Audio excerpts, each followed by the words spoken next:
spend your time and energy on the things that actually matter to you and not waste it on the stupid shit that currently drains it. Mel Robbins is a true phenomenon. Going from hitting rock bottom, being nearly $1 million in debt and suffering debilitating anxiety, to becoming a leading voice on change and motivation. Millions of people, along with the world's leading brands, come to her for advice. Her videos and top-ranked podcasts have billions of views, and she sold millions of books, including her #1 New York Times bestseller, The Let Them Theory, which invites people to let go of the need to control others and reclaim the power and agency that you have in your own life. This is the single biggest moment of my career. I'm very clear that it's a moment. Take me a little bit deeper into this. People have a lot of stress right now, and they're looking for places to aim it. What's your take on what that's actually about? You can't take control of your life until you stop trying to control or gaslight yourself into thinking you can control anything out there. Where is the line between letting people do what they want to do and allowing harm to happen? Great question. So let's start with, I can answer what the disruption and what it's been like in so many different aspects. Because this is the single biggest moment of my career. I'm very clear that it's a moment. And I keep saying to the folks that work with me, my team members, everybody, this is not normal. This happens once a decade in terms of an idea catching fire and being the right idea at the right moment in time, exactly when a large number of people are ready to hear the idea and want the idea and then share the idea. And so even though you and I know how to launch a successful book, we know how to market something, it is absolutely impossible to have engineered what has actually happened. And so one of the ways that this has been very disruptive is to recognize that I am in a deeply spiritual experience where I feel that this book is not a book. It is part of something so much bigger than me, so much bigger than a book, so much bigger than any individual person, that I feel like I am in the slipstream of spreading a message that has been true since the history of time and reminding humanity of what each one of us knows to be true, that even in the darkest moments in your life, there are still places where you can find light. Even when it seems that all hope is lost or you have nothing, everything is out of your control, there are things that you can control. And this is not a new message. I mean, if you're a fan of Stoicism or the Serenity Prayer or Buddhism or radical acceptance or detachment theory or, Viktor Frankl's Man's Search for Meaning, or you read any of the writing of Dr. Martin Luther King Jr., these are all teachings, philosophies, spiritual truths about the fundamental aspect of being a human being, which is anytime you try to control something that is outside of you, it creates stress inside of you.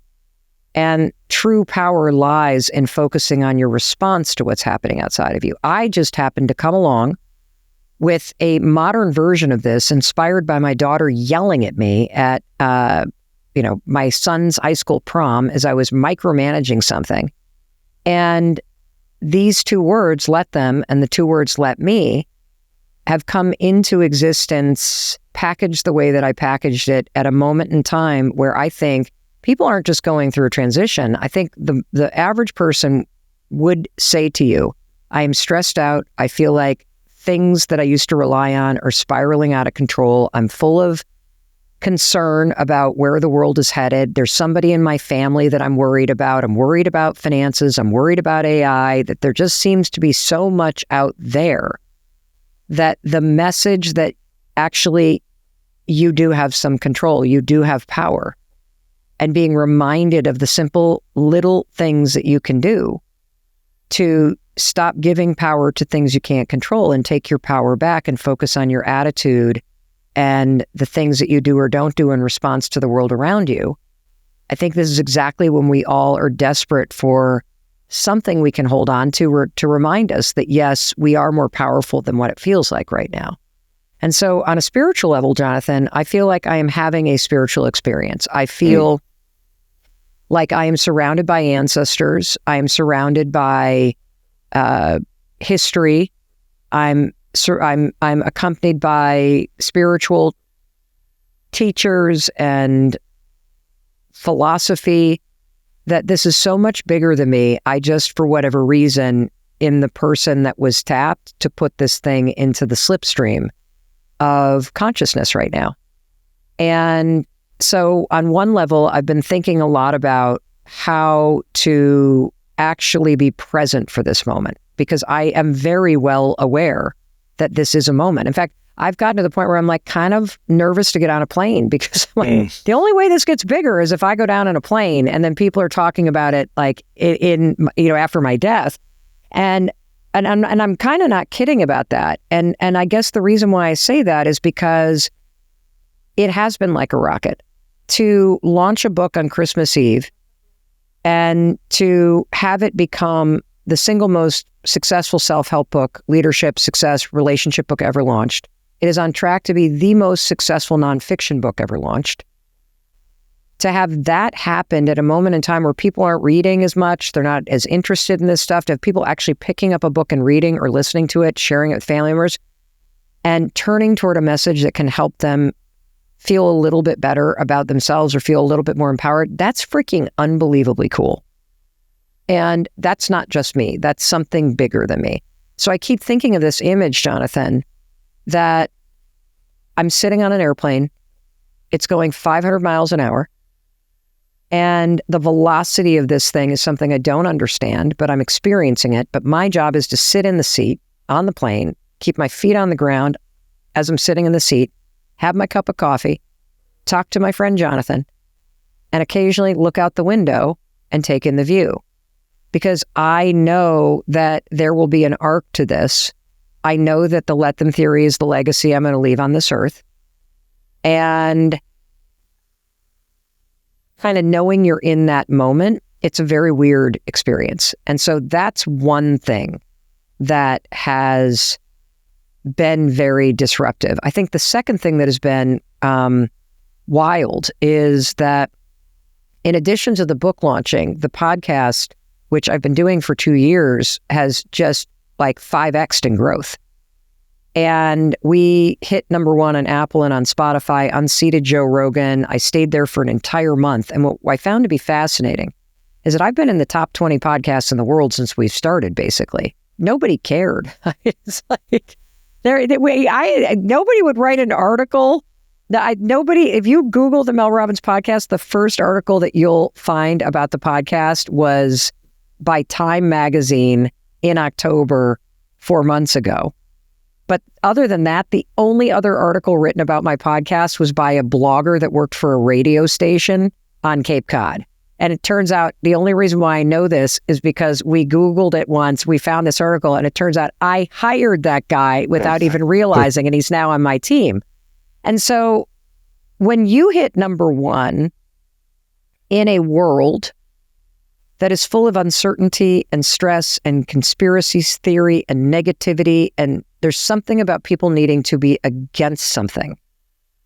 It was shocking how almost overnight the negativity, the takedown, the amount of just garbage flying around social media that, my husband, that I just caught Chris cheating on me and his lipstick on his collar, and they had taken photographs from a appearance I had done on Jay Shetty's podcast and then put AI over it. Like, just the amount of complete garbage, the lies being spread, the rumors, because now all of a sudden, when you are in that much positive light, there is this counteracting force that has negative come and rise to the surface. And so it's been a very interesting experience to really have to use the let them theory and to not just use it in the context of my day-to-day life,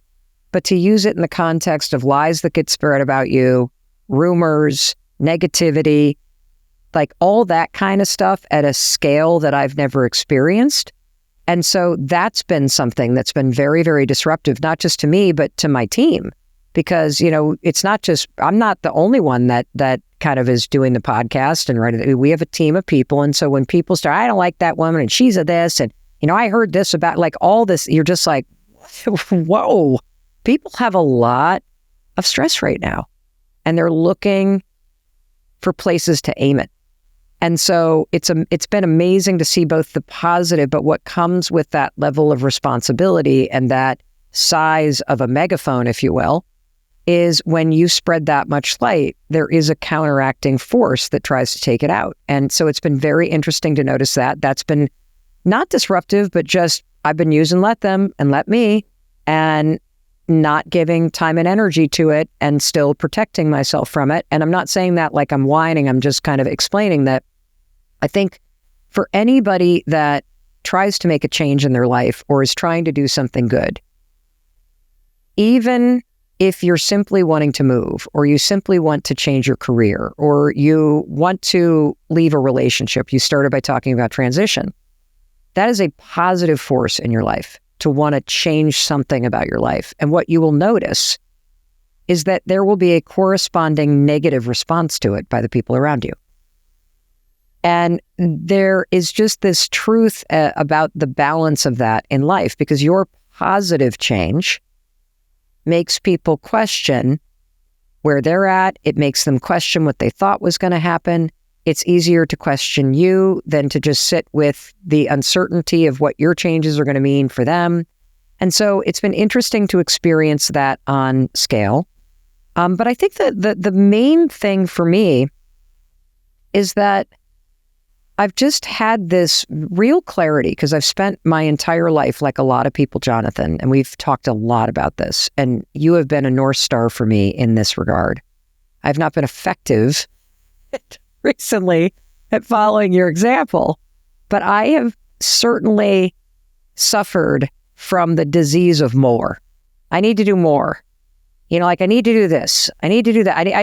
Okay, now that this is working, we got to add more on. We got to do more. We got to get bigger. We got to grow more. And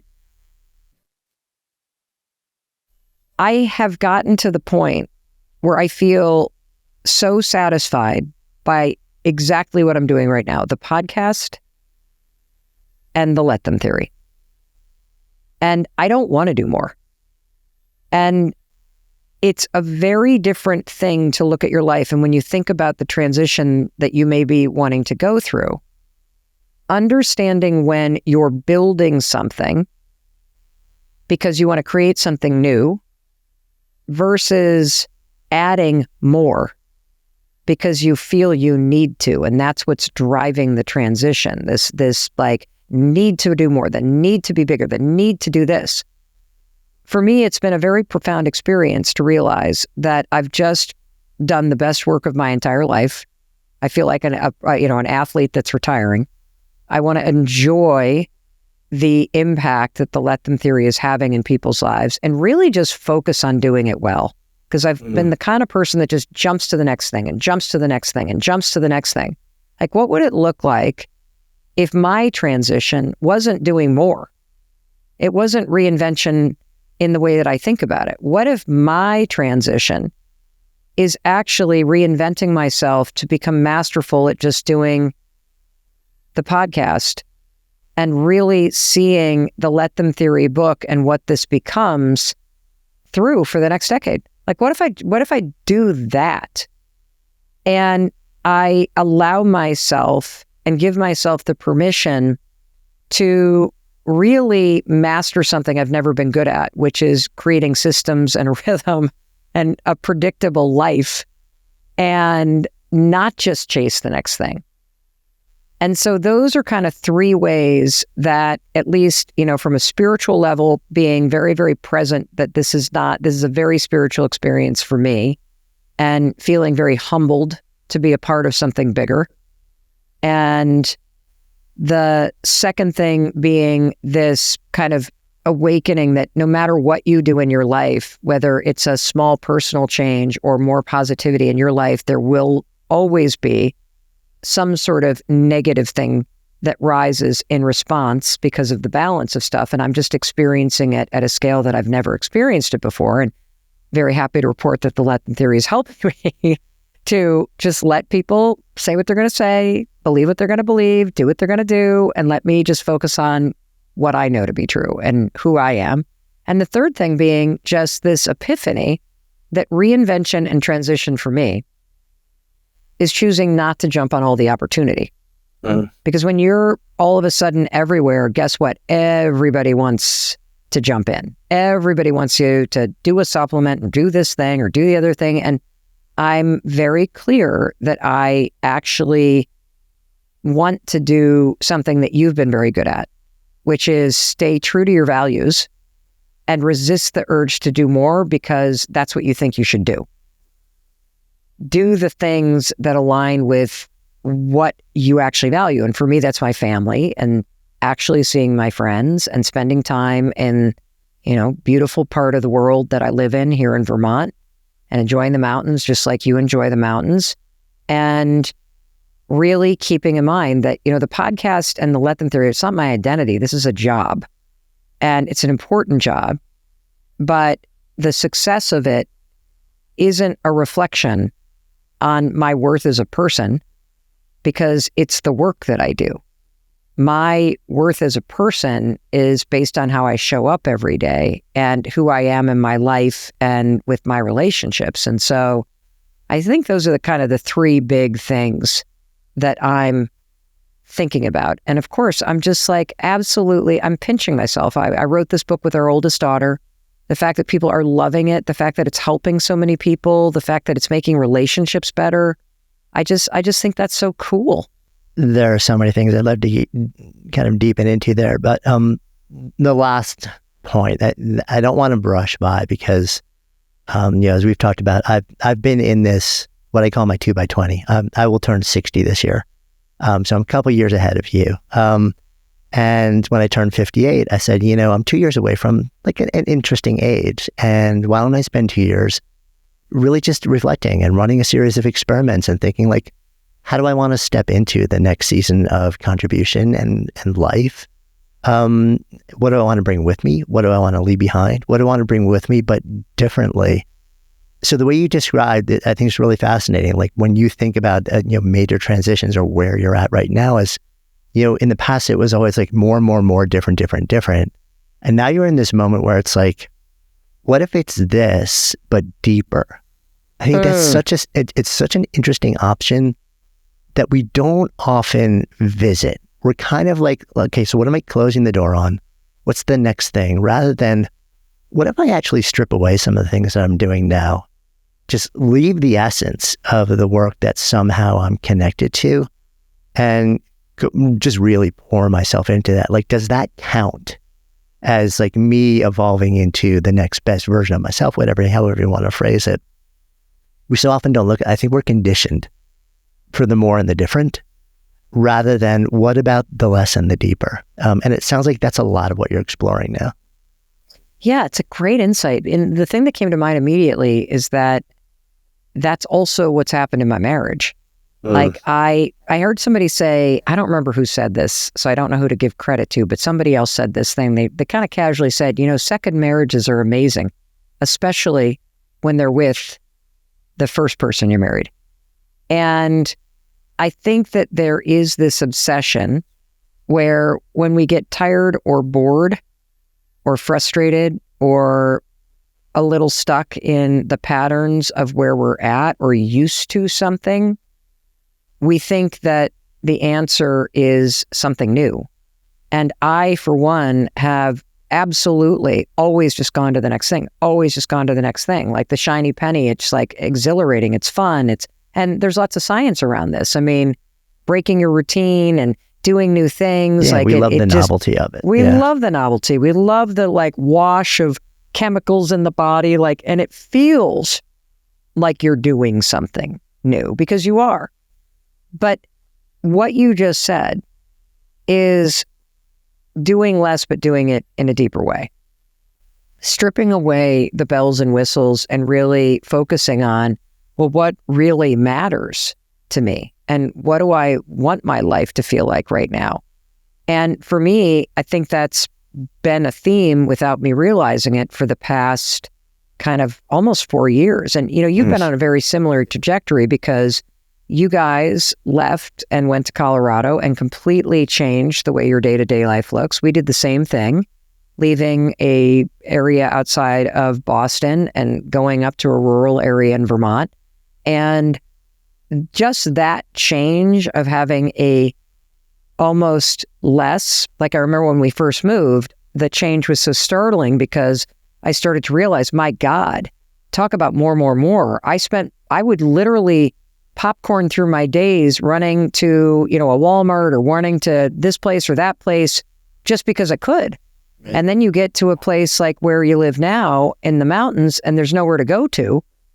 And so you start to realize, wait a minute, as I strip away less, I'm stuck with myself. And I think that's also why I haven't done the deeper focus, because it's easier for me to jump to the next thing and kind of stay on the surface and get masterful there and then jump to the next thing. I think it's easier for both of us. And it also, it distracts us from going deeper into the core, which often means that we need to address things we're really uncomfortable with. And so we just keep doing the next thing because it stops us from having to do that work. Yeah, totally. So no, that's kind of it for me. Like it's been an exhilarating ride. It's taken me 15 years of just army crawling my way through the muck to get to a point where something this extraordinary could happen in this concentrated moment. And that I personally, as a human being, have done enough work on myself that I can stay steady and present as I am navigating something of this global scale, because I've never navigated anything like this before. So one of the things you shared earlier in our conversation is this notion that, you gave a specific type of languaging, to this idea in your book. The idea itself is of, the let them theory. It's not new. It's been around for thousands of years. Buddhism and non-attachment, Stoicism and releasing control, existentialism and freedom, Sufism and surrender. See, now you're even mentioning things and I'm like, yeah, you're right. I guess we should, you're right. Like the more it's out there, the more people see the connections. So you're you're even broadening it right now. Yeah. So here's my curiosity. So these are concepts we've known for time immemorial, right? There's a reason that this basic idea of control what you can control and let go of the things that you can control, because the opposite of that is suffering defined. This is not new knowledge for any of us, and yet thousands of years of having it repeated to us, and probably hundreds of traditions and different voices and people, we still walk through the day deeply driven to control everything and everyone that we can possibly control. What's your take on what that's actually about? Well, based on the extremely smart people that I interviewed as I was writing this and researching it and looking at my experience using it and people's experience that follow me who had been using it, it just comes down to hardwiring. We have a fundamental need to be in control of our decisions, of what we're going to eat, of what we think our future is, of what's happening at work. And the reason we have this need is because it makes us feel safe. Like if we kind of feel like we can scout around and we don't spot danger, then we can take a deep breath and we can rest. The problem, as I see it, is twofold. Number one, the problem that the let them theory primarily addresses is the fact that there is one thing on the planet you're never going to be able to control, and that's other human beings. You can't control what they think, say, do, feel. You're just never going to. But the problem is that their behavior pisses you off. It worries you. It frustrates you. It stresses you out. You want them to change. And so another person's behavior actually triggers your feeling of being out of control. And the mistake that I've always made is I just instinctually then step across the line and think the way that I'm going to feel safe again is by trying to control what that other person is doing, feeling, or saying. And then the problem is that I'm now bumping up against that other person's need to be in control of themselves. And so I think we all kind of know this, but we get into this very frustrating battle for autonomy, control, and agency. And we've been in it since we were little kids with our parents. Now, this is primarily a book about adult relationships, but the way that we learned that you love people by controlling them is because we were parented when we were little kids.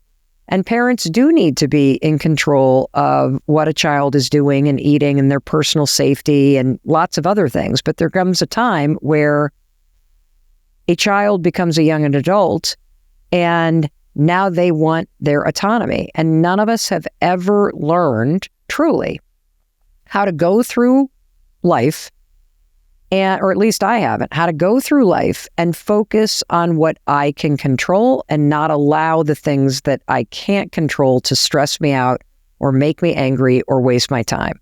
Like, I knew this instinctually, but I never knew how to apply it. And I think the second thing that's going on and why this message is exploding right now is because of a couple factors. Number one, I know that you interview a lot of the same, especially medical experts and incredible thought leaders that I talk to on my podcast, but it is apparent from the medical experts that coming out of the pandemic, over 83% of people are in a chronic state of fight or flight. Chronic. And I think everybody underestimates the fact that if 80% of people are in fight or flight all the time, that has an impact on how people vote. It has an impact on how they show up at work. It has an impact on how they talk to you when they come home from work. It has an impact on how they deal with customer service reps. And we've all noticed this uptick in hostility and a lack of kindness and not being civil to one another and the inability to have mature conversations. And I personally believe that one of the reasons why this is true is because 80% of people are just locked in the state of fight or flight. And when that's the case, you actually cannot bring your prefrontal cortex online because the amygdala has hijacked how you're operating. And so we are in a moment where, whether it's because of the headlines or it's because people are mainlining social media or it's because you're in a state of fight or flight or it's because of the state of the world, that people are gripped and are on edge. The amygdala is firing. And so people feel unsafe, which means they're going to start to try to control everything and they're going to feel out of control in their lives. And then you don't know how to actually get back into your body and feel peaceful and back in control. And so along comes my simple theory, the let them theory. The more you let other people live their life, the better your life gets. But most importantly, what it does is this. When you say let them, anytime somebody frustrates you or you're in traffic or long lines or you see that, you can go, let them. What's interesting about that, Jonathan, is that what you're doing is when you say those two words, you are actually recognizing this is out of my control. Therefore, it is not worth my time and energy. You are also putting up a force field and you're preventing all of those little micro moments where somebody pisses you off or frustrates you or traffic backs up and it floods you with stress, which then brings the amygdala online, which then drains your energy and your time. It prevents that from happening. And so what's starting to happen for people as they learn about, saying let them and saying let me is they're starting to feel peaceful. They're starting to feel a layer of protection that what's happening out there doesn't actually have to interfere with how I feel in here. And, one of the interesting things that one of the experts said to me as I was, researching all this was, Mel, nobody stops to think that you actually can't get sober until you stop drinking. The same thing is true about taking control of your life. You can't take control of your life until you stop trying to control or gaslight yourself into thinking you can control anything out there. And you also can't get your power back until you first recognize that you've been giving power to people's opinions and to their inconsiderate behavior, and you give power to the headlines and you give power to social media. That's why you don't feel powerful, because you didn't realize you gave it all away by allowing it to impact you and stress you out. And so when you say let them, it's not being passive. You're not allowing people to trample all over you. That's already happening, by the way.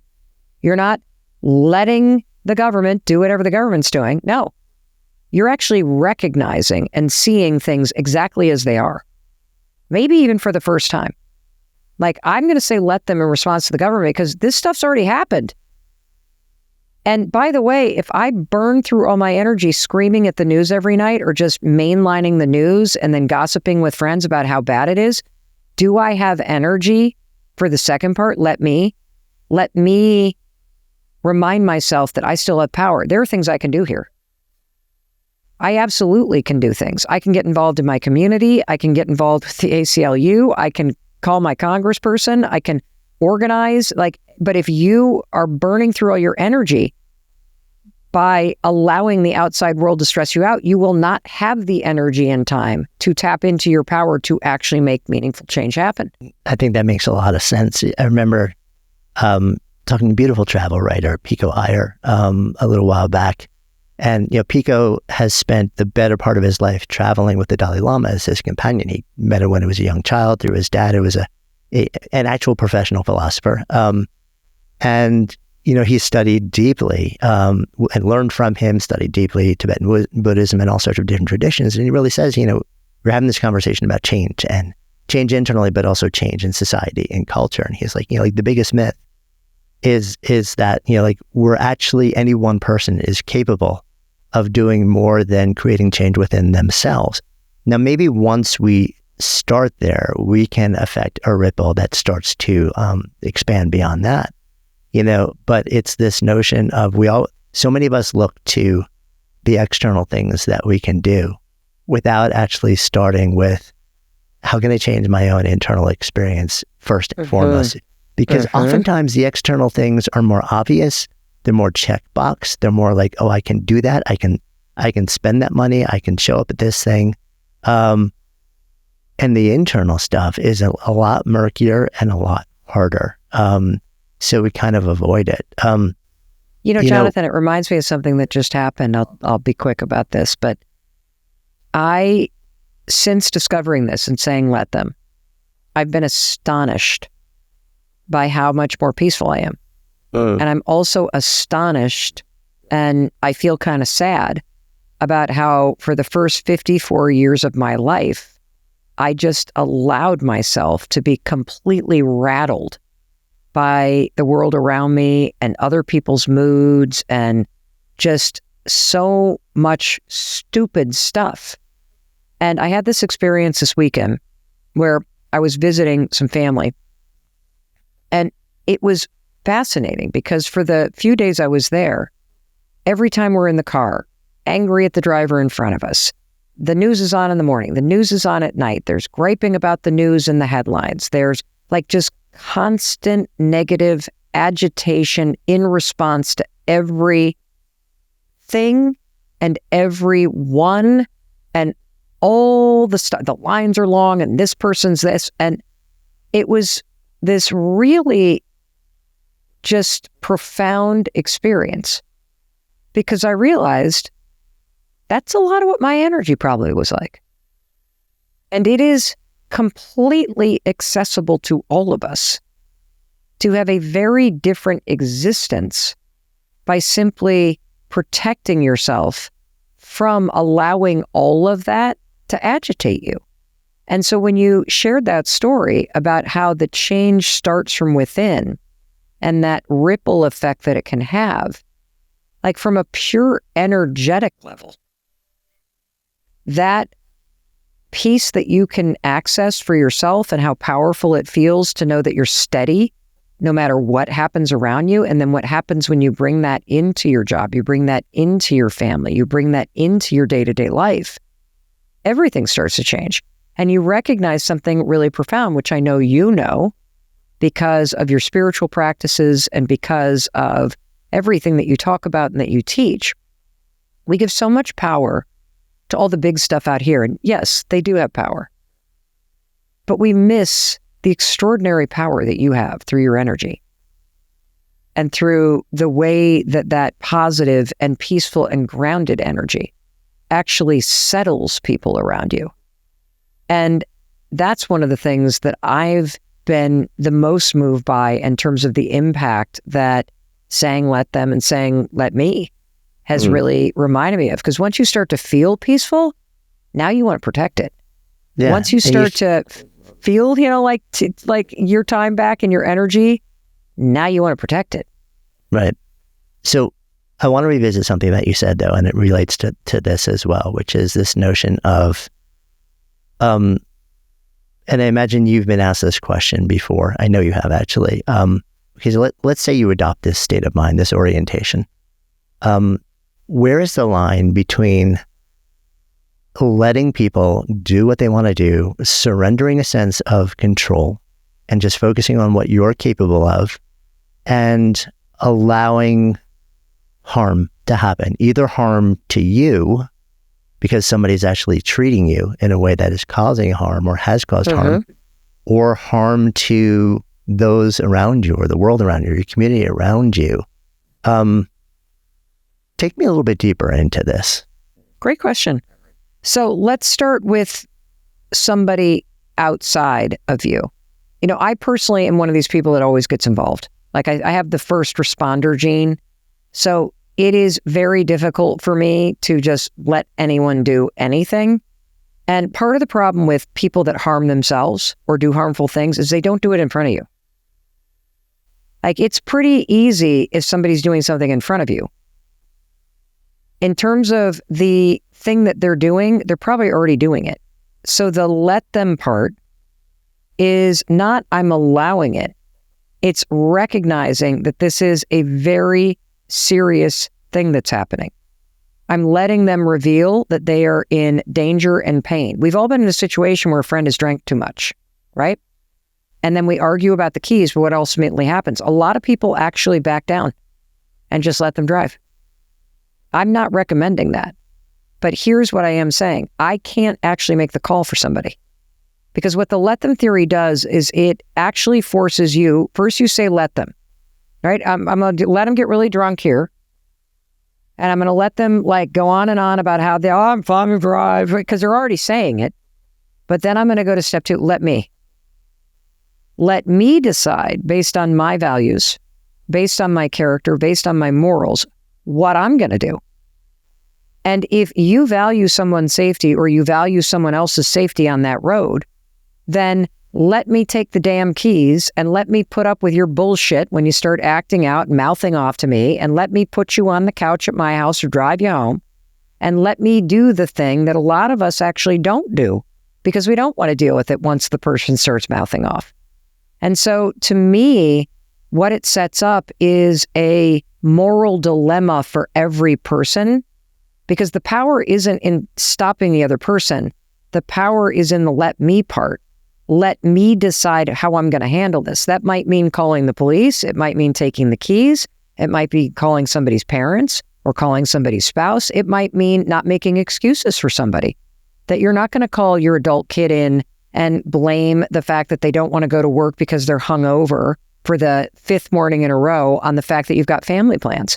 You're going to let them learn from life. And so I think every situation is different. It's much clearer if somebody's harming themselves or someone else in front of you.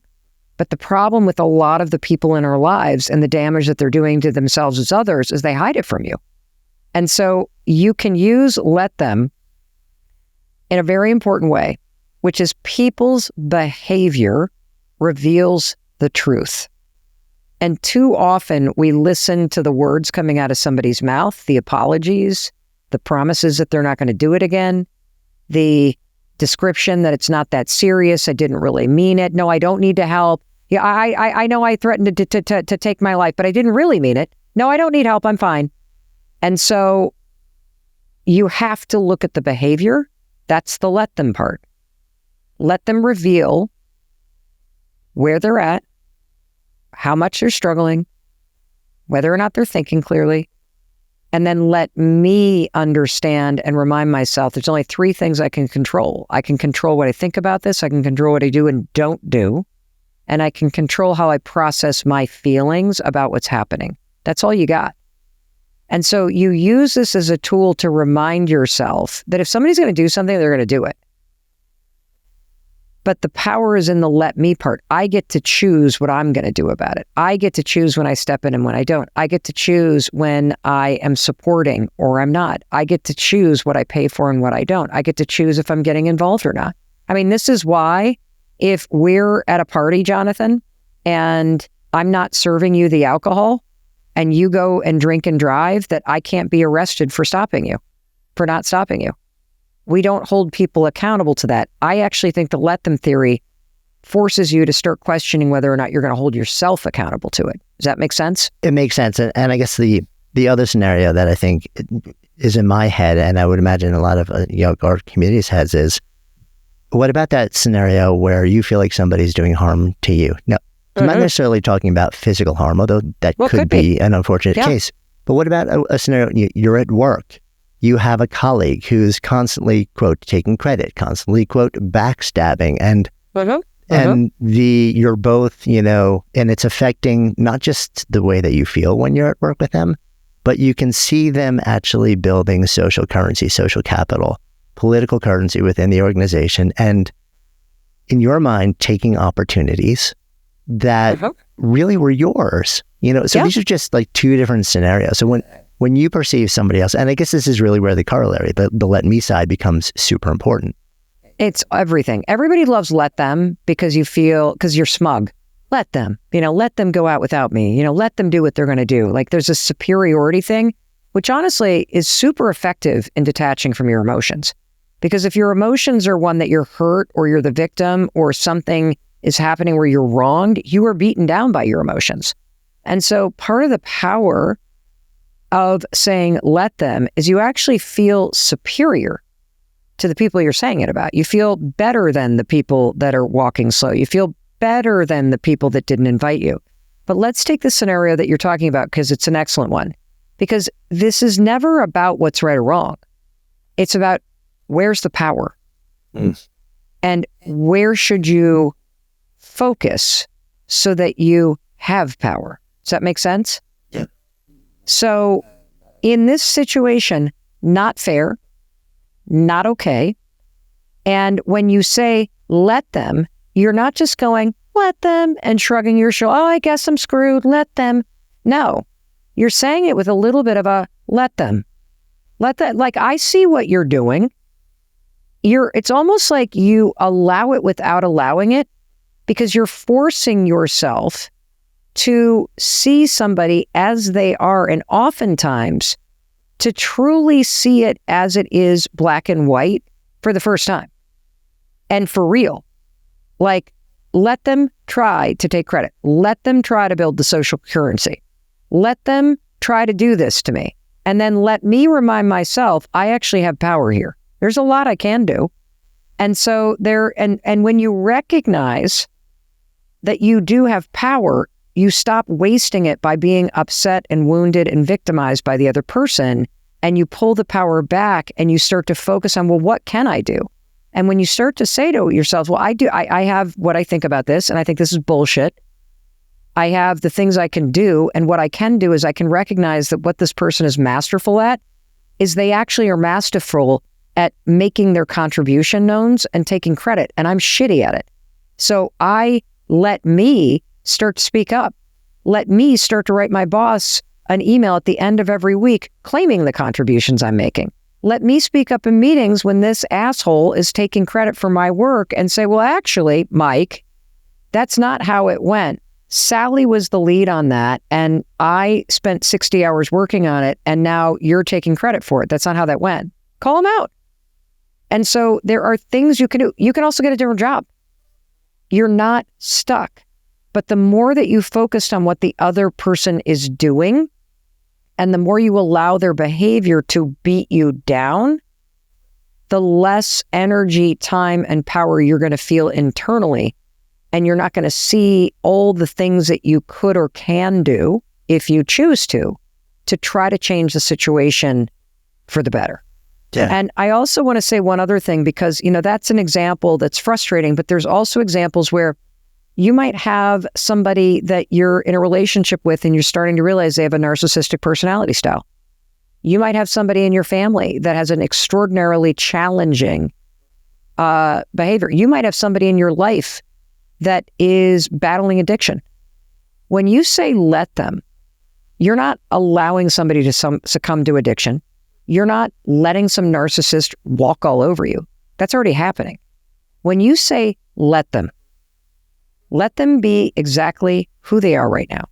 Let their behavior reveal who they are and where I stand. Because I think part of the problem that we get into with other people is that we live in a fantasy in our head, making excuses for behavior that's disrespectful because we don't want to deal with it, or we hope they're going to change, or we're just used to this pattern, or we have trauma in our background, and so there's more complicated reasons why we do this. But my hope is that when you say let them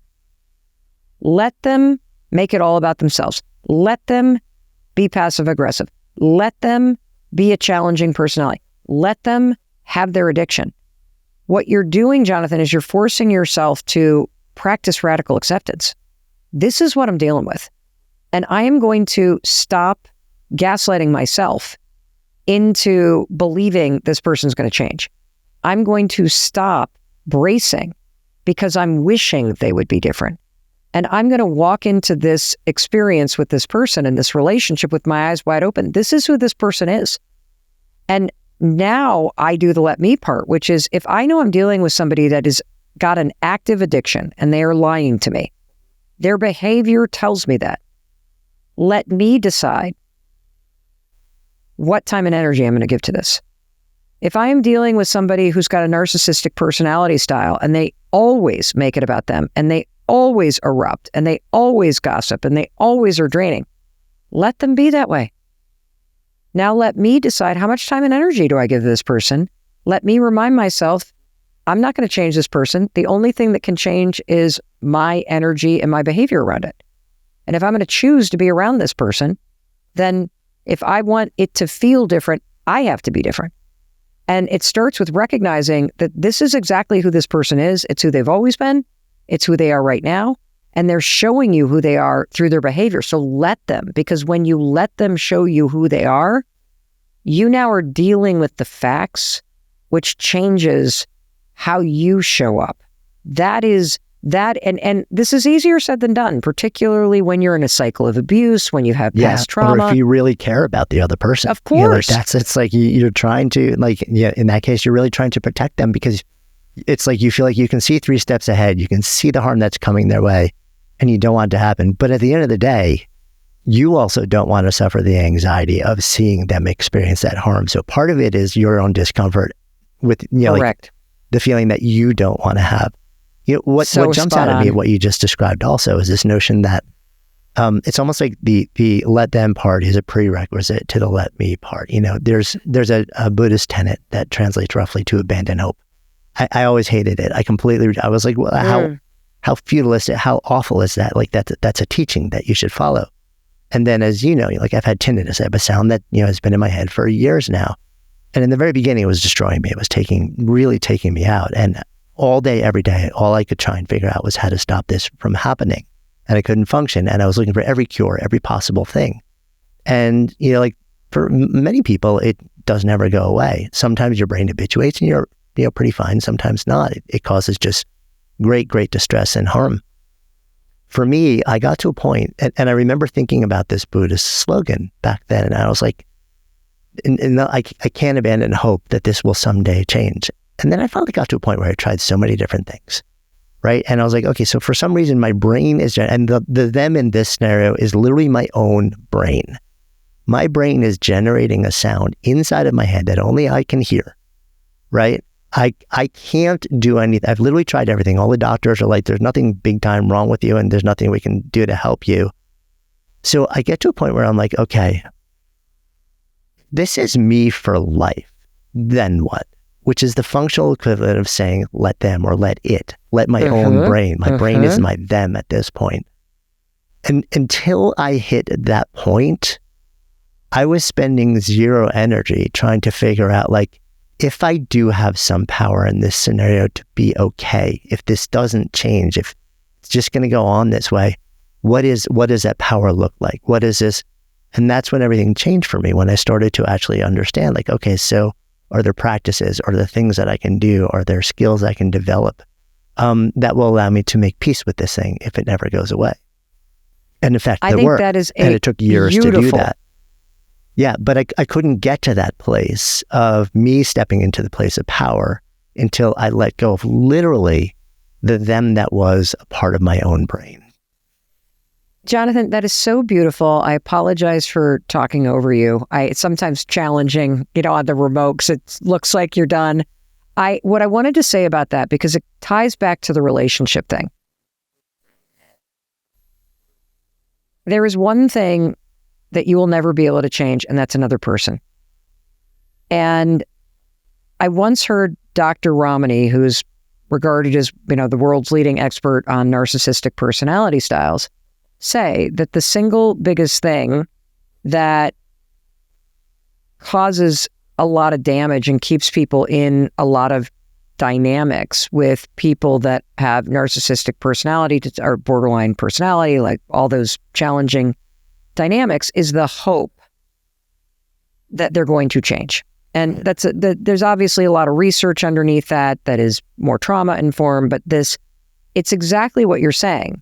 And I feel like there is a way to hold out the belief that somebody is capable of getting sober, the belief that somebody is capable of taking better care of themselves, the belief that somebody is capable of being more responsible with money, or the belief that somebody is capable of working through their issues and getting into a very healthy long-term relationship. But that is different than hoping somebody does. Because to me, what you're describing is the hope that this is going to change often can keep you doing in relationships exactly what you did with your own brain, which is looking for ways that it can change instead of going, you know what, this is exactly how it is right now. And I need to adjust my life and how I show up with the reality of what is, instead of resisting what is in the hope that it changes. And so I think what you just explained summarizes this exactly. Because let them forces you to let people be who they are. Because when you let people be who they are, your relationships get better. Because you now see who you're dealing with instead of imposing an expectation or hope that they be different. It is fascinating to me that there's this sense of abandoning hope can actually be one of the most empowering things that you can do. It's a little counterintuitive. And it's like you said, like, it's not like you're just giving up on the possibility that something outside of your control can change. That would be awesome if it could. But you have to, like, that is like the unlock key for you to say, let me now reallocate my energy to what I actually am in control of myself. And that is where, certainly all the way back to earlier in the conversation, fundamentally, at the end of the day, this is really a conversation about power and agency. And that's where you start to reclaim it. And I think especially in this day and age, so many of us feel so devoid of power and agency that it's a really powerful message to explore. I agree with you. I'm sitting here kind of just noodling the part about hope, because, I often say that I think one of the single biggest things that stand in a person's way when it comes to changing anything about your life is this sense of discouragement that it's not going to work. And I think what the nuance that I would put in this is that, hope to me is kind of one of these things that's sort of like a wish that I just really hope that somehow this turns around. And to me, this idea that belief, and I'm thinking about it in the context of when you have a family member that's really struggling, like all the experts that we talked to when, we were looking at Let Them and Let Me, especially in the area of addiction. There's this famous saying in addiction that people only get sober when being drunk is harder than doing the very hard work of facing the things that you don't want to face. And that's why you can't make anybody get sober. You can't make people heal. That people only heal and people only change when they're ready to do the hard work to change. And people are typically only ready to do that hard work when they're ready for themselves. And if you look at all the brain science around this that, we quoted in the book and talked to all these neuroscientists, if you look at the basic wiring of the human brain, we default towards what's easy right now. And we also push away from what's hard, which if you put it in the context of any kind of change, this is why changing is so hard, because we reflexively move towards what we know and what's easy, and we reflexively push away from the thing that's hard. So there is almost nothing that you could do that would have something happen in another human being's brain over the long term to make changing suddenly easier. They have to have that happen within themselves. And it's a hard thing to grasp, to understand that there is a necessary amount of struggle that every one of us has to go through in order to organize the necessary internal friction that has your brain shift and go, okay, sitting on the couch and literally making the world's worst choices and letting myself go is now harder than getting up and just going to the damn gym, because I've gotten so frustrated with myself that I'm not going to do that anymore. But it has to come from within. And that's a extremely difficult thing to grasp. And the let them theory doesn't make it easy.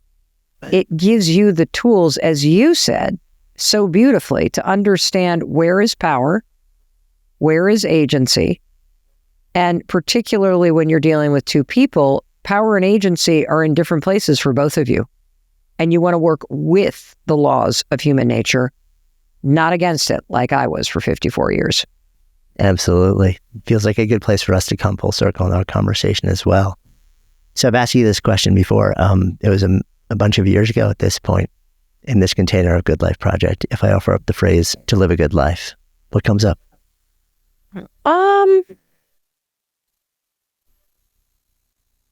To spend your time and energy on the things that actually matter to you and not waste it on the stupid shit that currently drains it.